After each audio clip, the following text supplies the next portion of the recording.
আওয়ামী লীগের কুত্তাগুলোরে আবারও গণধোলাই দিতে হবে, কারণ ওই কুত্তারা আবারও কিন্তু ঘেউ ঘেউ শুরু করেছেন। এবং আমি বলবো নতুন যারা কমিটি করেছেন, যে এনসিপি নাগরিক পার্টি যারা করেছেন এবং সমন্বয়ক ভাইয়েরা, আপনারা কোথায়? এখন তো দেখি আওয়ামী লীগ আবার তাদের পুরানো রূপে ফেরত আসতেছে, কেন তারা গুলিস্তানে মিছিল করে, এত বড় সাহস তারা কোথায় পায়? আপনারা কোথায়? শুধু কি ক্ষমতার লোভে দল করেছেন, নাকি সত্যি সত্যি আওয়ামী লীগকে পেদানোর জন্য দল করেছেন? সেটা তো আপনারা ক্লিয়ার করেননি। এটি দুঃখজনক। আমাদের জাতীয়তাবাদী ভাই বোনেরা, আপনারা সবাই সোচ্চার হন। বিভিন্ন জায়গায় আমাদের ভাইদের আবারও রক্ত ঝরতেছে, এটা ভুলে গেলে চলবে না। পানির সাথে রাগ করে থাকা যাবে না, কেন পানি অপর নাম জীবন। তেমনি জাতীয়তাবাদী দল হলো বাংলাদেশের জীবন। সেই জন্য শেখ হাসিনা জাতীয়তাবাদী দলকে এইভাবে নিষ্পেষিত করেছেন। আর এখন যারা যে সমস্ত ফেসবুকে উল্টাপাল্টা যারা আমাদের বিরুদ্ধে লেগে আছেন, আমরা তাদেরকে বলবো এরা হাসিনার দোসর, এরা খুনি হাসিনার দোসর, আওয়ামী লীগের দোসর, আওয়ামী লীগের দালাল। এগুলো এখানে বসে বসে নির্বাচন প্রলম্বিত করতেছে। নির্বাচন যেন শীঘ্রই না হয়, সেই জন্যেই ওরা এই সমস্ত পায়তারা শুরু করেছেন। ডক্টর ইউনূস সাহেবকে 5 বছর ক্ষমতা রাখবেন, 20 বছর রাখবেন, এই সমস্ত কথা বলে কিন্তু আওয়ামী লীগকে প্রতিষ্ঠিত করার চেষ্টা করছেন। আমাদের যে অবস্থান, সারা বাংলাদেশ থেকে আমরা নির্বাচন করতে পারবো।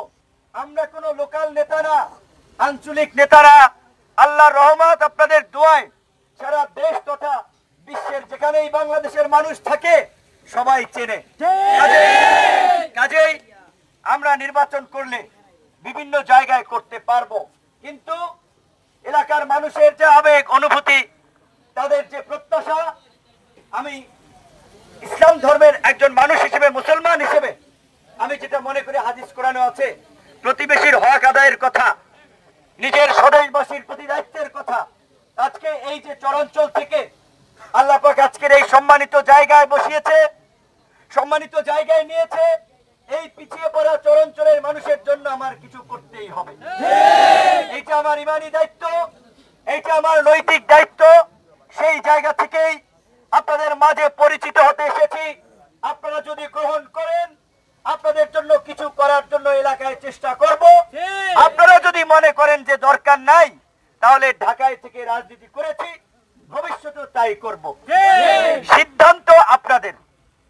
তাই আপনাদের কাছেই আমার আহ্বান, আজকে এই যে আপনাদের ছেলে অল্প বয়সে, যেই বয়সে আপনাদের যুবক ছেলেরা নদীর পারে অনেকে গাঞ্জা টানে, নেতাগিরি করে, ছাত্রামি করে, অনেকে আছে আবার অনেক ছেলেরা ঢাকায় পড়াশোনা করে, চাকরি করে।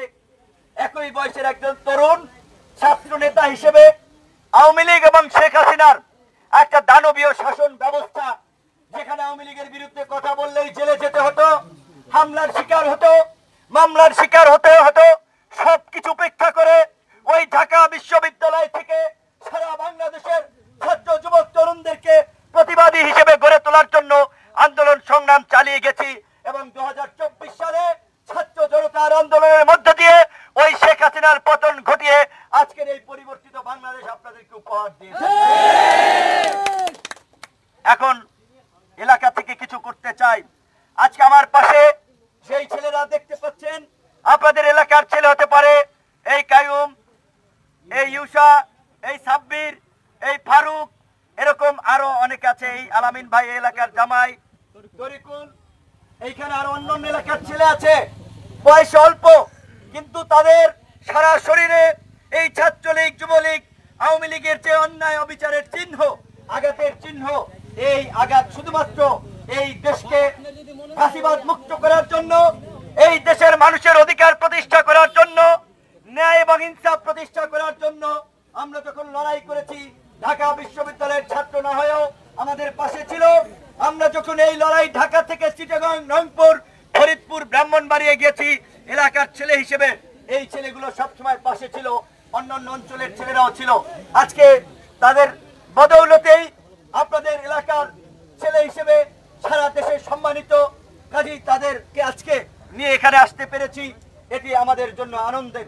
এখানে আরো অনেক গুরুত্বপূর্ণ মূল্যবান মানুষ আছে, আপনারা চেনেন নাই, কথা বলেন নাই। সরকারি চাকরি ছেড়ে রাজনীতিতে এসেছেন এলাকার উন্নয়নের কথা চিন্তা করে, এই গণ অধিকার পরিষদের কথা চিন্তা করে। একই বিভাগে ঢাকা বিশ্ববিদ্যালয়ের ইংরেজি বিভাগে পড়াশোনা করেছে কলাপাড়ার ছেলে। এই যে খায়রুল আছে আমার পাশে, হাজী দানেশ বিজ্ঞান ও প্রযুক্তি বিশ্ববিদ্যালয়ে পড়াশোনা করেছে। এই যে দুমকির ছেলে ফাহিম বিসিএস দিয়ে সরকারি বড় বড় অফিসার হতে পারে। এইখানে গলাচিপার পটুয়াখালী থেকেও সিনিয়র অনেক নেতৃবৃন্দ এসেছে।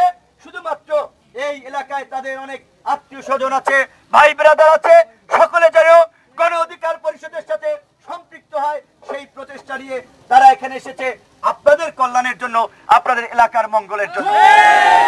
এখানে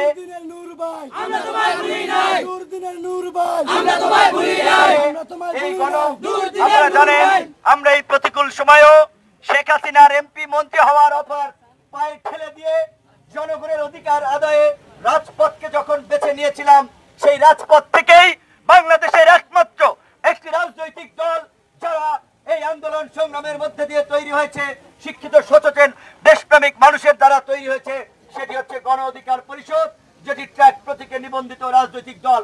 এবং এই গণ অধিকার পরিষদের অঙ্গ সংগঠন সহযোগী সংগঠন হচ্ছে ছাত্র যুব শ্রমিক অধিকার পরিষদ।